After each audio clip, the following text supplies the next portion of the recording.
नमस्कार, मैं श्याम सिंह। आज है वर्ल्ड ऑटिज़म दिवस, विश्व स्वपरायणता दिवस। इस वर्ष की थीम है empowering the voice of autistic, अर्थात हमारे जो ऑटिस्टिक बच्चे हैं उनकी आवाज़ को बुलंद करना या उसका सशक्तिकरण करना। यही हमारी थीम है 2024 की। तो इसी थीम पर हम बात कर रहे हैं कि हमारे जो ऑटिस्टिक बच्चे हैं उनको एम्पावर करना है, उनका सशक्तिकरण करना है, चाहे वो व्यक्तिगत क्षेत्र हो, सामाजिक क्षेत्र हो, शैक्षणिक क्षेत्र हो, व्यावसायिक क्षेत्र हो, आर्थिक क्षेत्र हो।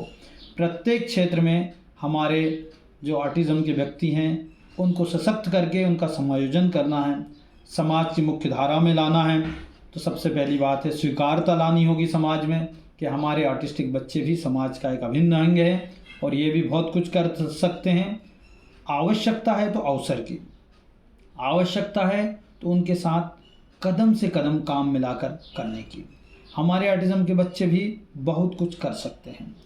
तो हम जो आज बात कर रहे हैं कि ऑटिस्टिक बच्चे का और कैसे हम समायोजन कर सकते हैं। तो सबसे बड़ी बात, ऑटिज़म बच्चे की जो समस्याएं होती है वह अपने में रहता है। ये हमने कल भी बात की थी कि वह अपने में रहता है, अपने में ही खुश रहना चाहता है। जैसे ही हम उससे इंटरेक्ट करते हैं या बातें करते हैं तो वह चिढ़ता है, एग्रेसिव बिहेवियर करता है, क्योंकि वह अपने से बाहर नहीं आना चाहता है। तो ये इस तरीके की कई बार आदतें हमारे जो आजकल का जो माहौल है, टीवी, मोबाइल, जो गैजेट्स हैं, टैबलेट्स हैं, इनमें खोने के कारण भी होता है। मैंने अक्सर देखा है कि कई घरों में बच्चा थोड़ा सा कुछ करता है तो मोबाइल पकड़ा देते हैं, और मोबाइल पकड़ा देने से क्या होता है, बच्चा उसमें खो जाता है और वो अपनी एक दुनिया बना लेता है, वो उसमें ही खुश रहना चाहता है, मोबाइल और मोबाइल।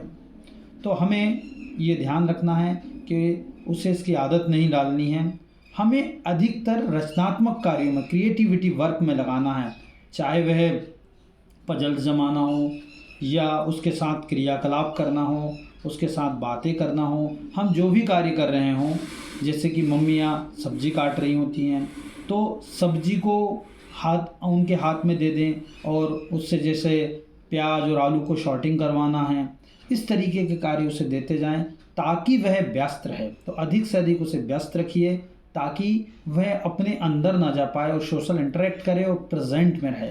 प्रेजेंट में रखना ही आर्टिस्टिक बच्चों के पुनर्वास का समाधान है, क्योंकि जब वर्तमान में रहेगा तो वह वर्तमान में जो इनपुट जा रहा है, वर्तमान में जो दिख रहा है उसका इनपुट जाएगा तो आउटपुट आएगा।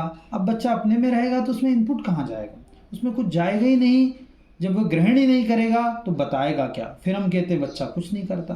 तो बच्चा पहले ग्रहण तो करे, वह देखे तो, वह कॉपी तो करे, अनुकरण तो करे, देख के सुन के। तो जब तक ये नहीं करेगा तो उसमें बदलाव कैसे आएंगे। तो बदलाव लाने के लिए आज हम इस दिवस पर हम सभी लोग ये वादा करें, ये प्रॉमिस करें कि समाज के ऐसे ऑटिस्टिक बच्चे कहीं भी मिलते हैं तो उनका पुनर्वास करने का, उनका सहयोग करने की कोशिश करना है। सहयोग करने के लिए कुछ चाहिए नहीं, ऐसी बहुत सारी हेल्पलाइंस हैं, उन पे आप फ़ोन कर सकते हैं, उनका नंबर दे सकते हैं। ऐसे बहुत सारे रिहेबिलिटेशन सेंटर हैं, उनकी जानकारी दे सकते हैं। और आपने स्वीकार लिया और यदि आपने उससे इंटरेक्ट किया तो ये समझिए कि ये भी तो एक पुनर्वास है कि बच्चा आपके साथ बातें करने लगा, वो आपके भावों को समझने लगा, आप उसके भावों को समझने लगा। यही तो समायोजन है, यही तो स्वीकारता है समाज की। तो इसी के साथ आज की बात मैं यहीं समाप्त करता हूँ, फिर मिलेंगे। नमस्कार।